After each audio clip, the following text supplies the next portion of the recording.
네, 미국 대선 직후 열린 통화정책회의에서 지난 9월에 이어 또 금리 인하가 단행됐습니다. 트럼프 시대를 앞두고 금리 정책에 변화가 있을지 관심인 가운데 제롬 파월 연준 의장은 대선 결과가 금리 결정에 영향을 미치지 않을 것이라고 말했습니다. 워싱턴 연결합니다. 권준기 특파원.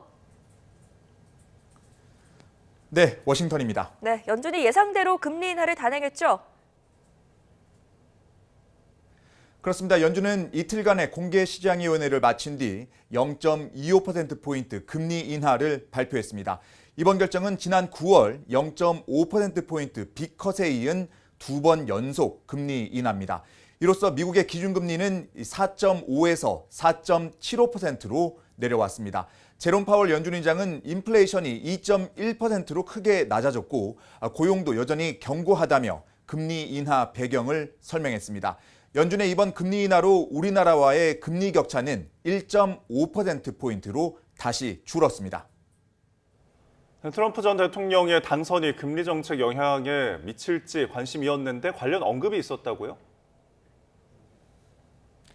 그렇습니다. 대선 직후에 열린 회의인 만큼 기자회견 첫 질문부터 트럼프 당선에 따른 영향이 질문으로 나왔습니다.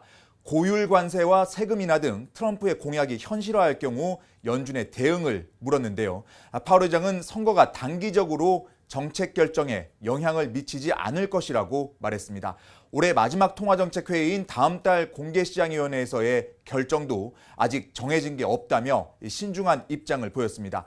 파월 의장은 우리는 추측하지도 예측하지도 또 가정하지도 않는다며 트럼프 시대를 미리 염두에 둔 정책 변화는 없을 거란 점을 분명히 했습니다. 다만 트럼프 당선으로 국채 금리가 오르는 것과 관련해서는 지속적이고 중대한 현상이라면 정책에 반영할 것이라고 말했습니다. 네, 트럼프 후보의 당선으로 파월 의장이 임기를 채울지도 관심이었는데 임기를 보장할 거라는 보도가 나왔죠? 네, CNN이 트럼프 측근을 인용해서 보도했습니다. 파월 의장이 의장직을 유지해야 한다는 것이 트럼프 당선인의 견해라는 겁니다.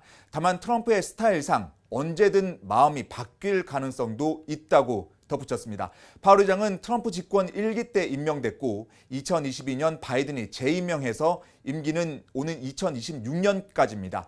연준 의장의 임기는 4년으로 대통령이 중간에 끌어내릴 수 없어 임기를 보장한다는 건 어떻게 보면 당연한 얘기입니다. 하지만 트럼프 전 대통령은 지난 9월 연준의 금리 인하가 선거 개입이라고 비판했고 연준의 독립성을 흔드는 발언도 여러 차례 해온 만큼 의장 거취를 압박할 수 있다는 관측도 나왔습니다.